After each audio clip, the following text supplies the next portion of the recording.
Hey guys, I'm redoing my Thursday morning gospel because of my language. I just don't want another thing I did on the toxicity of the people in our inner circle to be taken as me looking down on people, so I'm not doing it.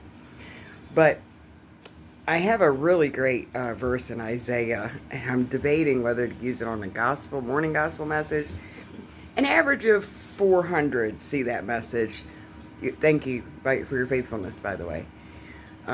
If you guys don't mind sharing my morning gospel message as a way to get it out there, because I really do think it's helpful. And if I'm going to do that, I don't know if I'm going to put it out on the channel in general, just like a regular video on its own, because it's really that good. I just don't know. But I'll think about it. But this is going to be short because mine was so long this morning. Sorry, I'm cooking salmon for Jim. And so I was sitting here thinking, Celine had asked, did people know prior to September of 2001 that Islam was dangerous? The teachings were a threat. And they are. And it's not Muslims' fault, because their imams, they literally either give them half-truths or lie to them, or if you take a hadith to show them, they'll say, that hadith, we don't think that's a legitimate one. But it's one of your top three. You always refer to Sahih Muslim, right? You pick one of the top three, and they're always go, oh, no, not on that issue. We don't go with that hadith, because it's too clear. It actually verifies the real character of their prophet. And sadly, I'm sorry, 80 battles in 10 years, not a man of peace. Tortured people for money. Married a 6-year-old and consummated the marriage at 9. Tried to marry an infant and did all kinds of horrible stuff. Okay, just all of his revelations conveniently were to feed his own desires. Everybody else had to live by a different rule except him. God made him very special, and he was a respecter of persons. Everybody has to keep the rules except him. So it's so obviously man-made. And he didn't know that because he couldn't read. So he thought he could hear. They used to call him the ear. And he would take stories that he heard and put them in his book or to memorize. He hadn't written the book. The book didn't come to almost 200 years after he lived, believe it or not. And actually, there's over 30 versions of it. I don't mean translations. Versions, some with verses that they don't have, and so forth. They tried to put them all together by burning them at one time, but it just didn't work. So there's about 30 versions, and they've narrowed it back down again in 85, I think, to 12 or something. Anyway, so their perfect preservation thing is false. In any case, I have no joy in stripping someone of their faith or telling them that their faith is false, except to bring them to the Lord, because it's such good news that Christ died for us and rose again, because we could not save ourselves. It's great news, but it's such a hostile environment. But the reason I'm saying this is they have to do these gymnastics with that religion. And you can show them in their book. It says this: to kill, to fight those who don't believe in Allah, nor the last day, nor the prophet, right? It just says fight and kill them. It doesn't say in self-defense. That's like a lie. It's flat out. And it even says only do things for peace if you're not the uppermost.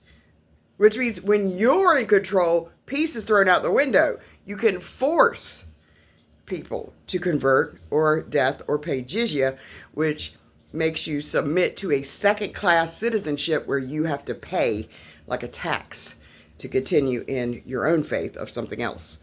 But you're considered, you don't have all the rights of everyone else. It's really sad.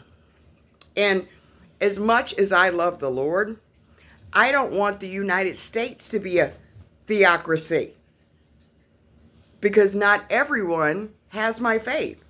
I believe we have freedom. I believe in what we have is the best way in this broken world. If we would live up to it, that everyone has freedom to choose to serve God or not.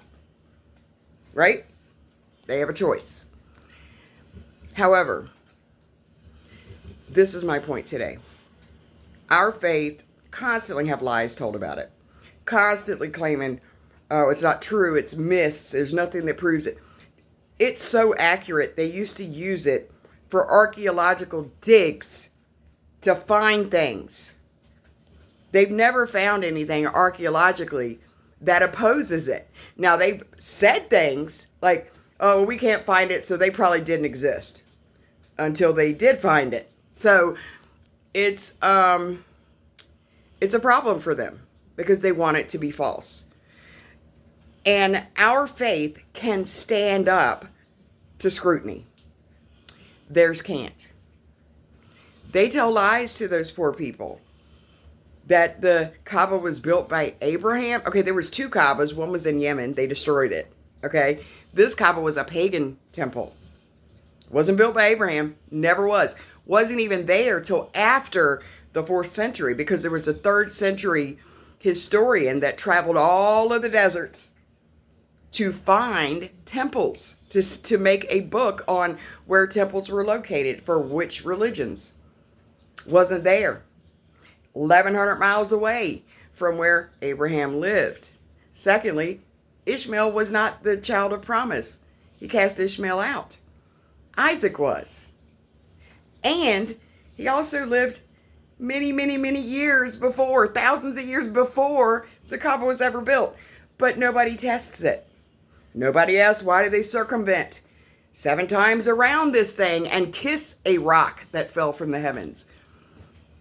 Kiss a fallen star. Stars are fallen angels, by the way. That's what they're called. So to kiss that is a pagan form of worship to honor a fallen angel. They don't know that. You go around the Kaaba 7 times for the 5 wandering stars and the sun and the moon. It's an ancient pagan practice.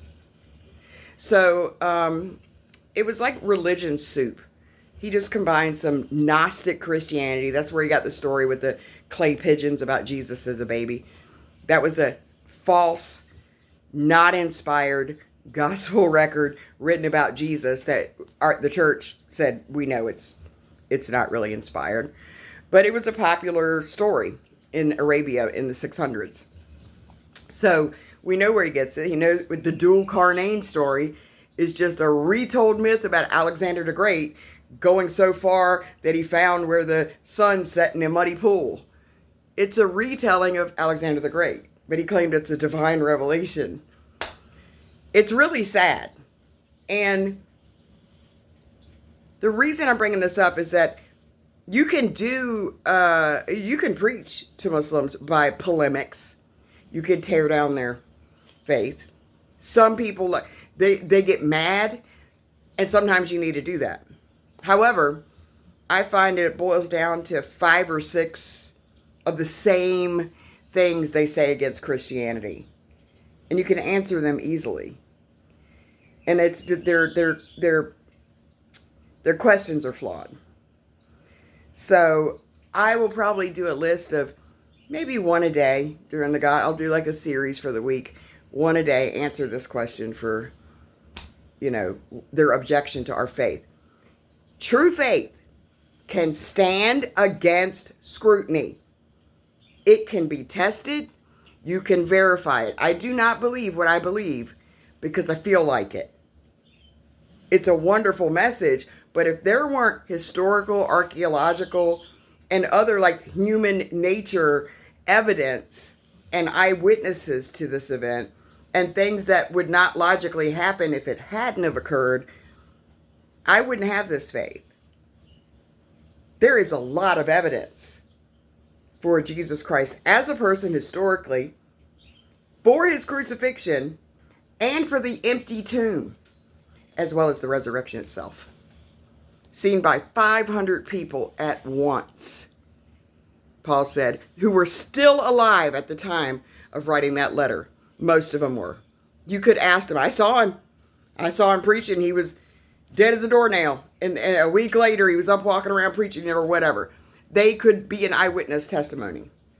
Paul's conversion makes no sense unless on his way to arrest Christians for their faith, Jesus Christ came down and said what he said on the road to Damascus and appeared to him resurrected. It's the only explanation. It's the most logical explanation. The apostles hiding away, scared to death, they're going to be killed. Then one day they're boldly preaching in the streets, so much so that they put them in jail and command they never preach again. An angel lets them out and they come right back and start preaching again despite being whipped. Do you know how bad those scourgings were? Most people died of a Roman scourging. I don't know about the Jewish ones at the temple, but it was bad. And they would rejoice. They were worthy to suffer for the cause of Christ. So there is evidence for our faith. And there's my main point. If ever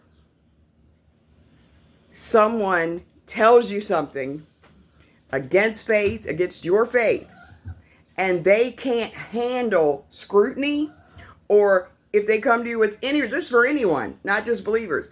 If somebody comes to you with trying to pitch their religion on you, but it won't stand up to simple, logical questions, even if they don't have the answer, say, I don't know, but I'm going to get you somebody that does. It should hold up to scrutiny. Truth can stand up to being questioned.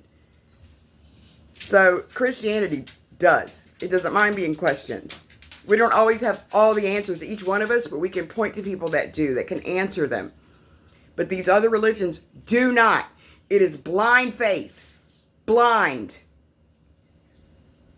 So don't ever fall for anything that won't allow you to question it. Never. This is one of the things the Mormons do and Jehovah's Witnesses. You're not allowed to question it. Or you're considered, I think in some other ones too, maybe the Amish, you can't question it or you're just lacking your faith. That's nonsense. What a cop-out. So remember that. Truth can handle scrutiny. God bless you guys, and be grateful for the fabulous truth of our faith.